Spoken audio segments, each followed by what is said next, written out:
ಸೋರೆಕಾಯಿ ಸಾಗು ಮಾಡೋಕ್ಕೆ ಫಸ್ಟು ಮಸಾಲೆ ಬೇಕಾಗತ್ತೆ. ಆ ಮಸಾಲೆಗೆ ಬೇಕಾಗುವ ಪದಾರ್ಥಗಳನ್ನು ನೋಡೋಣ. ಕೊತ್ತಂಬರಿ ಸೊಪ್ಪು, 3 ಮೆಣಸಿನ್ಕಾಯಿ, ಟೊಮ್ಯಾಟೊ 1, ಈರುಳ್ಳಿ 1, ಶುಂಠಿ ಸ್ವಲ್ಪ, ಜೀರಿಗೆ ಮತ್ತು ಕೊತ್ತಂಬರಿ ಬೀಜ ಸ್ವಲ್ಪ, ಕಡಲೆಪಪ್ಪು, ಬೆಳ್ಳುಳ್ಳಿ, ಹಸಿ ಕೊಬ್ಬರಿ ಮತ್ತು ಕರಿಬೇವಿನ ಸೊಪ್ಪು. ಸಣ್ಣಕ್ಕೆ ಹೆಚ್ಕೊಂಡಿರುವಂತಹ ಸೋರೆಕಾಯಿ, ಬಟಾಣಿ ಮತ್ತು ಕಾಬರ್ ಕಡಲೆ.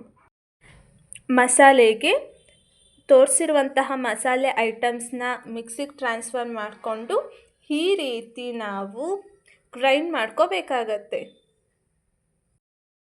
ಕುಕ್ಕರಲ್ಲಿ ಬೇಯಿಸ್ಕೊಂಡಿರುವಂತಹ ಸೋರೆಕಾಯಿ, ಕಾಬೂರ್ ಕಡಲೆ ಮತ್ತು ಬಟಾಣಿಯನ್ನು ಕೂಗಿಸ್ಕೋಬೇಕಾಗತ್ತೆ. 3-4 ವಿಷಿಲ್. ಸೌಟಲ್ಲಿ 2-3 ಸ್ಪೂನ್ ಎಣ್ಣೆ, ಸಾಸಿವೆ ಚೆನ್ನಾಗಿ ಚಟಪಟ ಅಂದಮೇಲೆ ಈ ಒಗ್ಗರಣೆಯನ್ನು ನಾವು ಕುಕ್ಕರಿಗೆ ಟ್ರಾನ್ಸ್ಫರ್ ಮಾಡ್ಕೋಬೇಕಾಗತ್ತೆ. ಆಮೇಲೆ ರುಬ್ಬಿರುವಂತಹ ಮಸಾಲೆನ ಕೂಡ ಕುಕ್ಕರ್ಗೆ ಟ್ರಾನ್ಸ್ಫರ್ ಮಾಡ್ಕೋಬೇಕಾಗತ್ತೆ. ಆಮೇಲೆ ಇದನ್ನು ಚೆನ್ನಾಗಿ ಕುದಿಸ್ಕೋಬೇಕು. ಹಸಿ ವಾಸನೆ ಹೋಗೋ ತನಕ ಕುದಿಸ್ಕೊಂಡು, ನಿಮ್ಗೆ ಎಷ್ಟು ಬೇಕೋ ಸಾಗು ಕನ್ಸಿಸ್ಟೆನ್ಸಿ ನೋಡಿಕೊಂಡು ನೀರು ಹಾಕ್ಕೋಬೇಕು.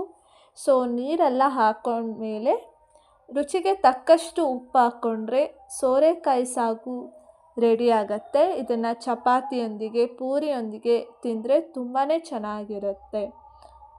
ಸೋರೆಕಾಯಿ ಬೆನಿಫಿಟ್ಸ್ ಏನಪ್ಪ ಅಂತಂದರೆ, BP ಇರುವಂಥವರು ಈ ಸೋರೆಕಾಯಿ ತಿನ್ನೋದ್ರಿಂದ BP ನಾರ್ಮಲ್ ಆಗ್ತಾ ಬರುತ್ತೆ. ಸೊ ತರಕಾರಿಯಲ್ಲಿ ಸಾಗು ಮಾಡ್ಕೊಂಡು ಬೋರ್ ಆಗಿದ್ದರೆ ಈ ಥರ ಸೋರೆಕಾಯಲ್ಲಿ ಸಾಗು ಮಾಡ್ಕೊಂಡು ತಿನ್ನಿ, ತುಂಬ ಚೆನ್ನಾಗಿರುತ್ತೆ. ಇನ್ನಷ್ಟು ವಿಡಿಯೋಗಾಗಿ ನಮ್ಮ ಅಡುಗೆ ಮನೆ ಯೂಟ್ಯೂಬ್ ಚಾನಲ್ನ ಸಬ್ಸ್ಕ್ರೈಬ್ ಮಾಡ್ಕೊಳ್ಳಿ.